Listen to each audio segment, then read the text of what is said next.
Bienvenue à tous. Pour ceux qui ont vu le live que j'ai fait sur Facebook dernièrement, j'ai transformé mon bac de blé complet. Je l'ai arraché, je l'ai enlevé au complet. Comme j'ai expliqué, c'est juste une question de... J'ai fait principalement les tests que je voulais savoir avec le blé.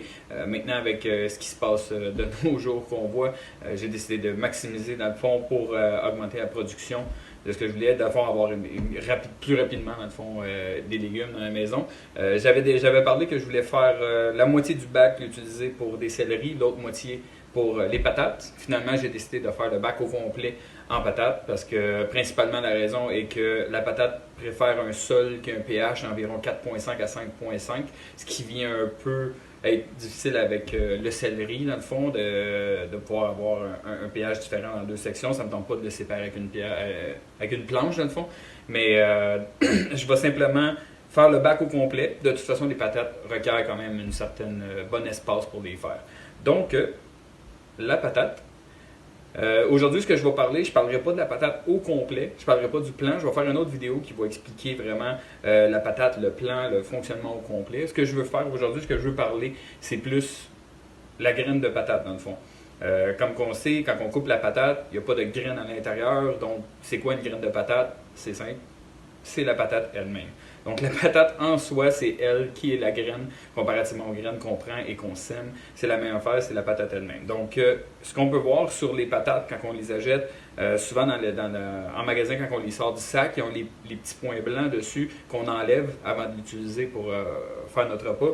La graine qu'on voit blanche, c'est ce qu'on appelle un œil. Et c'est ce qui fait que si on le laisse aller, ça, dans le fond, ça va pousser et ça va faire un genre de début de plante. Et c'est ça, cette partie-là va grandir dans la terre, sortir de la terre et devenir le plant. Et la patate elle-même va, au travers de la peau, sortir quand elle est dans la terre. Elle va sortir des racines tout le tour de la patate pour aller chercher les vitamines et minéraux qu'elle a besoin dans la terre, les matières organiques, pour nourrir au complet la plante, pour pouvoir créer toutes les patates, les nouvelles patates qui vont être créées dessus. Donc, comme j'ai dit, ça, le fonctionnement complet, je vais l'expliquer une autre fois. Là, je voulais parler plus de la patate. Donc, comment on fait pour les préparer avant de les planter? Parce que oui, on peut les prendre et la mettre immédiatement dans la terre, mais ça va être très long avant que ça sorte. Parce que l'œil va devoir se créer dans la terre, après ça commencer à grandir et commencer à devenir une plante. Il y a des façons plus rapides de les préparer. C'est de ça que je vais parler dans le fond aujourd'hui. Donc, quand on va au magasin, prenez, en fait, ça ne fera pas des patates spéciales ou quoi que ce soit. C'est sûr que les patates biologiques vont être encore mieux de prendre ces patates-là. Ils vont faire leur œil plus rapidement. Sinon, simplement des patates au magasin, comme un sac qu'on prend, comme on voit ici, dans le fond, un sac bien normal. La seule chose qu'il faut savoir, c'est de prendre des patates qui viennent soit du Québec ou du Canada. La raison est simplement que si c'est des patates qui viennent des États-Unis ou d'ailleurs dans le monde, pour être transférées, pour pouvoir passer les lignes, les patates doivent être irradiées dans le fond, avant de traverser les lignes, sinon ils ne les laissent pas faire. Donc souvent, ce que ça va faire, c'est que ça va faire comme un genre d'inhibiteur dans la patate qui fait que les œils ne pousseront pas. Aussi, il y a d'autres compagnies qui vont shooter des produits sur la patate pour l'empêcher d'avoir de la germinaison dessus, d'avoir des pousses qui vont se faire, ce qui permet de garder la patate plus longtemps en magasin. Qui est plus alléchant à l'œil des personnes, parce que c'est pas tout le monde qui connaît comment les patates ça fonctionne. Donc quand ils voient les petits points blancs dessus, ils ont souvent l'impression que la patate, ça fait trop longtemps qu'elle est là. Comme ça, fait qu'ils vont pas l'acheter, c'est une façon de le garder plus. Donc personnellement, chaque fois que j'ai acheté des patates, j'ai jamais eu de problème. Comme si on regarde comme ça, c'est un sac complètement neuf que je viens d'acheter. Si on regarde dessus, dedans, il devrait en avoir quelques-unes avec des patates. Comme on voit, sont tout à fait normal, il n'y en a pas. C'est très possible. Ça veut dire souvent quand vous voyez des patates, des sacs avec des patates dedans qui ont presque pas d'œil, la patate est quand même relativement jeune, si je pourrais dire. Ça fait pas si longtemps que ça a été sorti de la terre. On parle de quelques semaines, peut-être mois, mais ça fait pas 3 mois que ça a été sorti de la terre. Sinon, les œils auraient déjà commencé. On voit que c'est comme, il n'y en a pas grand-chose, mais il y a des petits débuts qui commencent. Mais dans le fond, c'est ça. Vous utilisez ces patates-là. Et comment ça fonctionne si vous voulez en préparer pour pouvoir faire des graines, dans le fond, pour les planter. Vous en gardez quelques-unes ou les quantités que vous avez besoin et vous les laissez de côté. De un, les patates détestent la lumière, donc ils doivent rester dans la noirceur. et il déteste la chaleur. Donc, la meilleure température, c'est 15 degrés. Donc, si vous les gardez à 15 degrés et vous les gardez dans la noirceur, les œils vont pousser très rapidement. C'est assez, c'est assez rapide.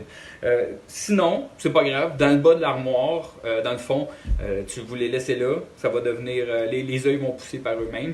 Puis, comme là, si je regarde ici, j'ai un sac que j'en ai fait, j'en ai gardé 5. Je vais vous le montrer. Quand vous les laissez comme ça, eux sont restés dans le bas de l'armoire, dans le fond. On peut voir, là, les pouces ont commencé dessus, là, les œils ont déjà commencé dessus. Je vais les sortir une par une. Ils ont simplement été laissés comme ça dans le sac, dans le fond de l'armoire, des environs d'à peu près 20 degrés, complètement noir. Donc, comme on peut voir, je vais essayer de ne pas les casser ici. C'est relativement fragile, quand même. Comme on peut voir un peu, ça fait Alien un petit peu, là, qui sort dessus, là. Mais c'est totalement normal, c'est des belles pousses, dans le fond, qui ont sorti. Fait qu'on voit ici les œils, il y en a qui n'ont juste pas sorti, mais on en a 3 ici, quand même, qui ont sorti. Si j'en regarde un autre, des fois, ça va être simplement sur le dessus. Comme ça, c'est quand même une belle. C'est quand même relativement assez gros qui est dessus. Là. Et t'en as un autre qui est sorti de l'autre côté. Donc, c'est ça. Donc, les pouces se font. Des fois, il y en a qui vont juste pas en faire, ou presque pas. Comme elle en a à peine une qui est ici, celle-là qui commence un peu. C'est pas extrême, c'est pas la fin du monde. Comme on voit, c'est relativement assez grand, c'est ça. Elle est cassée.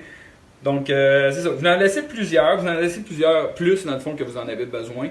Comme ça, parce qu'il y en a qui vont pousser plus vite, il y en a qui vont pousser plus lentement. Ça dépend, dépendamment de la quantité que vous avez besoin, vous en préparez plus.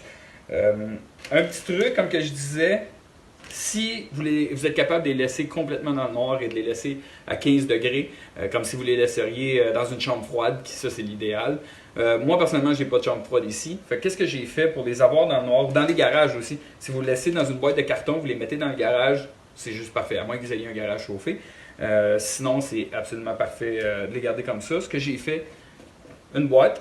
J'ai mis la quantité que j'avais besoin dedans. J'ai tapé les coins parce qu'il y avait des spots de lumière et tout ça. Parce que la raison ce que je l'ai mis, moi, c'est, vu que là, on est en hiver présentement, je l'ai mis sur le rebord d'une fenêtre. La température très proche d'une fenêtre en hiver est à peu près de 15 degrés à l'intérieur. Donc, la boîte est restée dans les alentours de 15 à 17 degrés et complètement fermée dans le noir. Et on va voir.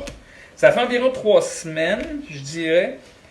C'est les mêmes patates qui sont là-dedans qui étaient dans le sac de celles que je viens de vous montrer. Comme ça, vous allez voir la différence quand ils sont vraiment à 15 degrés et non 20 degrés, le nombre de différence. C'est tellement une bonne différence. C'est énorme. Là. On parle de. Ça a 2 pouces de long, là, 1 pouce et demi, 2 pouces de long facilement. Là. Ça, c'est parfait pour planter dans la terre. Ça va prendre à peine 1 semaine ou 2. La plante va déjà commencer à sortir de la terre. Là. Comme on peut voir, comme je disais, des fois, ça pousse simplement sur une pointe de la terre. Il va commencer à sortir sur le côté ici un peu. Mais sinon, le reste de l'autre côté, il n'y en a pas du tout. Okay. Il y en a d'autres, comme vous voyez, celle-là ici était placée dans la boîte comme ça. Sauf que c'est celles d'en dessous qui ont décidé de germer. On voit, vu que le sol l'a bloqué, dans le fond, sont à plat dessus un peu. Fait que c'est bon, c'est une bonne idée de peut-être une semaine après l'avoir placé dans la boîte, dans le fond, d'aller voir si ça pousse en dessous ou dessus. Et j'aurais peut-être dû justement la prendre, la tourner comme ça. Et là, j'aurais eu des plants qui n'auraient été pas probablement gros comme les autres que je viens de vous montrer, dans le fond. Donc, comment que ça fonctionne? J'en ai d'autres, j'en ai plusieurs autres. Là. On voit ces côtés, j'en ai 5, 6 dans la boîte ici. On voit là, quand même, là, c'est vraiment des très beaux ceux-là. Là. Donc, comment ça fonctionne? Il y a deux façons que le monde va dire pour planter les patates. Je vais prendre celle-là ici, c'est un très bon exemple. Okay? Dans le fond, il y en a qui vont vous dire planter la patate au complet dans la terre. C'est là que vous allez avoir le plus de patates. Et il y en a d'autres qui vont dire tu n'as pas besoin de planter une patate au complet et tu peux la couper en plusieurs parties et la mettre dans la terre.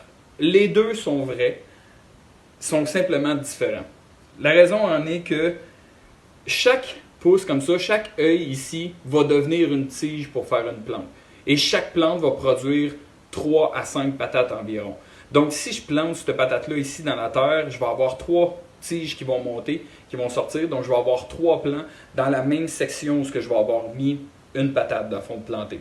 C'est très possible que certaines plantes prennent le dessus sur l'autre, puis que j'en ai juste 2 qui poussent et des choses comme ça. Et c'est peut-être un peu le côté que les personnes qui préfèrent couper les patates dans le fond vont préférer. C'est juste que si tu as de la place en masse, admettons, tu le fais dans ta cour et tu es capable de planter 50 patates dans la terre, c'est peut-être un peu difficile de faire germer dans le fond 50 patates, les avoir parfaits pour les planter. Il faudrait que tu fasses germer comme 60 patates, 60, 70 patates environ.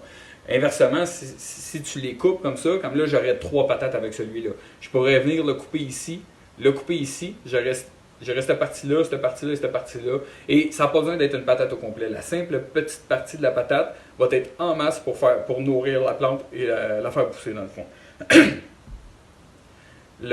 Donc, inversement, par exemple, c'est que je vais avoir 3 patates, je vais les planter dans 3. Ça va prendre 3 espaces de plan complet. Fait que les patates, le plant va produire moins parce qu'il y a simplement un plant qui va sortir à cet endroit-là. Donc, oui, tu prends un peu plus de place, mais chaque plant va produire un peu moins, dans le fond, que si tu mettrais une patate là. Fait que c'est juste une question d'espace ou non. Donc, comme moi, personnellement, je suis plus restreint en espace parce que je le fais à l'intérieur. Cette patate-là, je vais la planter directement dans la terre comme ça. Ce qui est à savoir aussi, c'est pas des racines, c'est vraiment la plante au complet. Donc, quand je vais la mettre dans la terre, je ne vais pas la mettre comme ça dans la terre parce que sinon, la plante aurait besoin de tourner, remonter et elle va mourir avant même de sortir de la terre. Donc, quand je vais la planter dans la terre, ça va être vraiment de cette façon-là. Comme on peut voir, il a failli la casser celle-là. Celle-là aussi, elle monte de côté. Si, admettons, je la couperais en 2 comme ça ici. Je ne la planterais pas dans la terre comme ça. Je laisserais la patate comme ça pour cette partie-là ici, dans le fond, parce qu'elle est déjà dans cette direction-là.